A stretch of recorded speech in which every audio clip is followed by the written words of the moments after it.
والقدامى كانوا عربا أصالة وفطرة وسليقة. أبدأ بالجانب الخلقي في نبي الهدى محمد حتى نرسمه في قلوب أبنائنا وأجيالنا القادمة. أيها الأحبة، لما نقبنا التاريخ ما رأينا أحدا من الشعراء والأدباء استطاع أن يرسم لنا صورة المصطفى كما رسمته البدوية في الصحراء أبدا. نقب التاريخ. لماذا؟ لأمرين. الأمر يجوز أن أقول الأمر لحركة المجاورة، أو يجوز أن أستأنف كلاما جديدا فأقول الأمر الأول، إن النبي فيه صفتان: صفة جلال وصفة جمال، بخلاف جمال يوسف، فيوسف نال شطر الجمال، ولكن الجمال كله ما حازه إلا سيد الوجود محمد.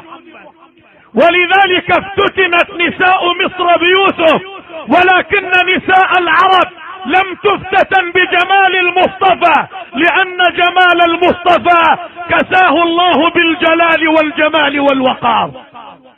يقول الإمام علي: أريد أن أنظر إلى جبهته فتارة أستطيع أن أحدث، وتارة أنظر إلى الأرض، لأنني لا أستطيع أن أنظر إلى القمر المنير محمد رسول الله.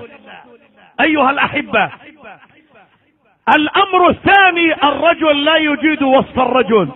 فقل لأذكى رجل في سوريا ولو صادقته 60 عاما أتستطيع أن ترسمني؟ لا يستطيع.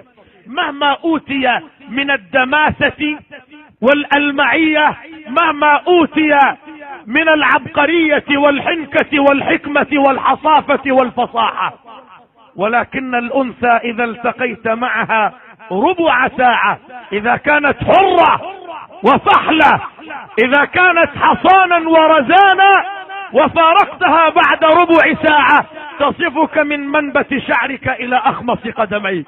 ولذلك البدوية رسمت لنا صورة النبي الهاشمي محمد. واسمعوا وصفها من أفصح امرأة في التاريخ، والله ما درست في شيكاغو ولا في أكسفورد وكمبريدج في لندن ولا في جامعة دمشق ولا في جامعات لبنان، ولكن فطرة الصحراء ومدها عبر قبيلة طسم وعبيل وعاهل وجديس هو الذي جعلها ترسم صورة النبي المصطفى. عندما هجر النبي ما هاجر، بل هجر، أرغم على الهجرة، هجر فهاجر، كما يهجر إخواننا العراقيون الآن. أكثر من 4 مليون عراقي يهجرون. فالهجرة بدأت من فلسطين والآن تنتهي بإخواننا العراقيين. أيها الأحبة، وكان مطاردا من قبل 40 رجلا يمثلون 40 قبيلة من قريش، ومعه أبو بكر الصديق وعامر بن فهيرة وعبد الله بن أريقط. وكان النبي يمشي على ساحل جدة أو جدة، يجوز الوجهات، فرأى خيمة أم معبد فأقبل إليها قائلا: يا أمة الله، أعطني شيئا من الطعام، أنا وأترابي جائعون. فابتسمت العجوز وقالت: يا رعاك الله، اذهب إلى شيخ القبيلة، هناك تجد القرى والسخاء والبذخ والعطاء عنده، فأنا امرأة عجوز كبيرة في السن، عضني الدهر بنابه وأناخ علي بكلكله ومزقني بتطاوله، وهذه السنة جدباء وصحراء الجزيرة العربية قاحلة، لم تبق لنا قيرا ولا قطميرا ولا قليلا ولا كثيرا.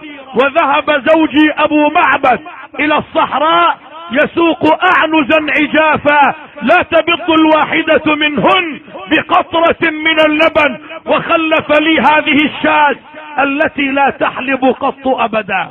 فابتسم الحبيب محمد وقال: يا أمة الله، أعطني الإناء، قالت يا رجل اقول لك لا تحلف.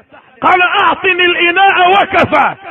تقول اعطيته الاناء فقلت له ما اسمك؟ قال لها انا عبد الله. قالت له كلنا عبيد لله، خبرني عن اسمك الحقيقي. ما اخبرها لانه مطارد من قبل 40 قبيلة يمثلهم 40 رجلا بقيادة زعيم الجهالة العربية ابي جهل عمرو بن هشام. فالنبي كان يحارب من 3 قنوات. قناة في مكة اطفأها في اول لقاء له يوم بدر وسحق براثنة الشرك والوثنية، ولكن فوجئ بقناتين في المدينة، قناة بقيادة عبد الله بن سبأ وهي موجودة، وقناة اخرى وهي اخطر من فئة اليهود بقيادة عبد الله بن ابي بن سلول وهي موجودة في العالم العربي. ايها الاحبة، قال لها انا عبد الله. قالت له من اي القبائل، من اي الاماكن؟ قال لها انا من ماء. اللبيب تكفيه الاشارة، فالنبي اخذ بالاسباب، خاف ان بلغها واخبرها عن اسمه ان تخبر قريشا فيطاردونه. من هنا سلمته الكوب فاومأ الى الشاة وقال لها تعالي يا امة الله. فجاءت الشاة تشم قدميه الشريفتين، وضع المصطفى يده على ضرتها وقال بسم الله، فامتلأ ضرع الشاة حليبا. قال لها مكي يا امرأة. وسميت مكة مكة نسبة للبدو قديما، كانوا يرعون البدن والإبل، يقولون مكة الفصيل ثدي أمه، والله سماها مكة لما اشتهر على ألسنة العرب القدامى. قالت له أنت أولى بالشرب مني. قال لها ساقي القوم خادمهم. نحن مدير المدرسة، لا حول ولا قوة إلا بالله، مدير مدرسة، وإذا ما ارتقيت إلى مدير المؤسسة، وهكذا من وإلى وعن وعلى. فهنا قال ساقي القوم خادمهم. ومن الذي حل في خيمة أم معبد؟ حل في خيمتها رجل، وأي رجل؟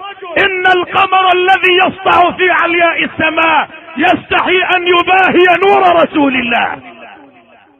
يا أم معبد، هذا محمد، وهذا طه، وهذا ياسين، هذا بطل المعارك، هذا سيد الأولين والآخرين وحبيب رب العالمين. وشرب أترابه وشرب النبي آخرهم، وتوجه وأطلق ساقيه للريح شطر يثرب التي ستكون فيما بعد المدينة المنورة. عند المساء أقبل أبو معبد من رعي مر في سنة قاحلة. قال لها يا امرأة، تركتك مصفرة الشدقين، أرى شدقيك منورين وأرى حليبا ولا حلوب عندنا. فهزت العربية رأسها وقالت يا أبا معبد، أولا تعلم من الذي مر في خيمتنا؟ قال لها من؟ قالت له رجل مبارك. قال لها صفيه لي. كم رأته، هو كان مطاردا، كم احدقت. اذا ما اجمل المصطفى، ما احلاه، ما ابهاه، ما اصفاه، ما انقاه. لماذا لا نعلم سيرته العطرة لابنائنا على كل المستويات؟ قال لها صفيه لي. قالت يا ابا معبد، رأيت رجلا ظاهر الوضاءة حسن الخلق مليح الوجه لم تعبه سجلة ولم تزر به صعلة، هو قسيم وسيم.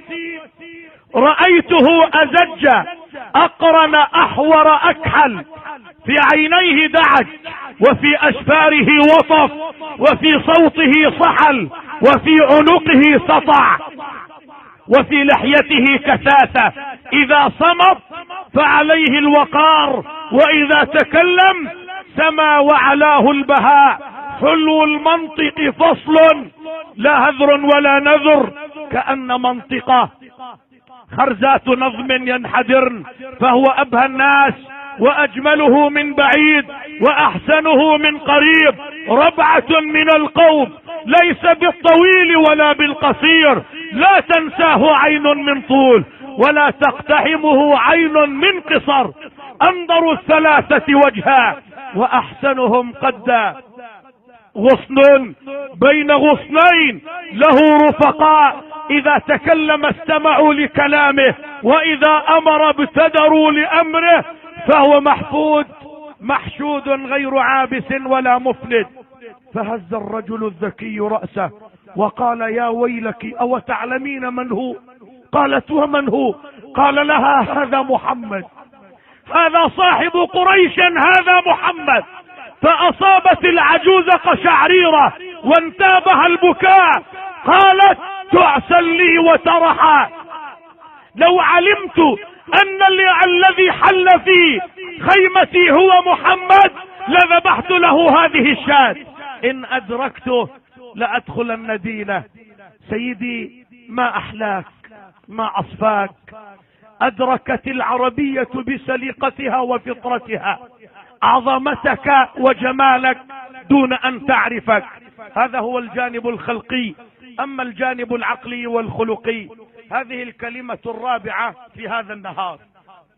ولذلك عذرا أيها الأحبة، في كل يوم ألقي 4 محاضرات، زيادة على ذلك أدرس مادة العربية والإسلامية، فبارك الله فيكم على استماعكم وعلى أدبكم وعلى تواضعكم.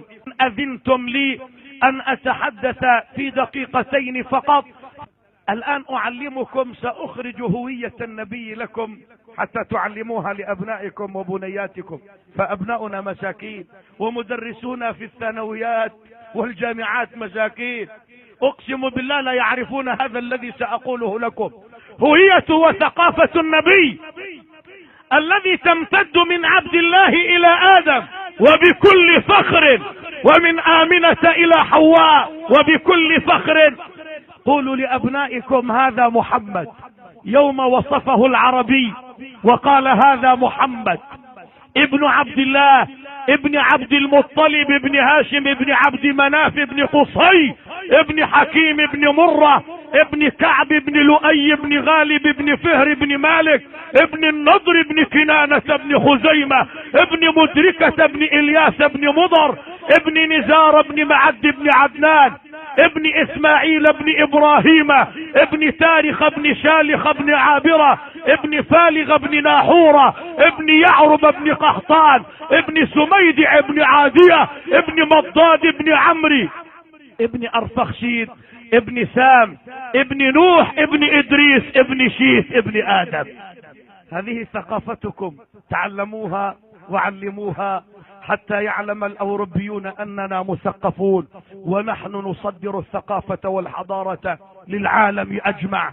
أيها الأحبة، ما زلت أذكر منذ 3 أشهر كنت ألقي محاضرة، وأقسم بالله أن أحد القساوسة في سوريا وهو يمثل الكنيسة الغربية في سوريا ولبنان، عندما أنهيت محاضرتي وكان عنوانها عن الإعجاز العلمي وكيف اعترف القرآن بالأنبياء والمرسلين، وقلت كلنا خلقنا من التراب ولكن عيسى خلق من روح الله.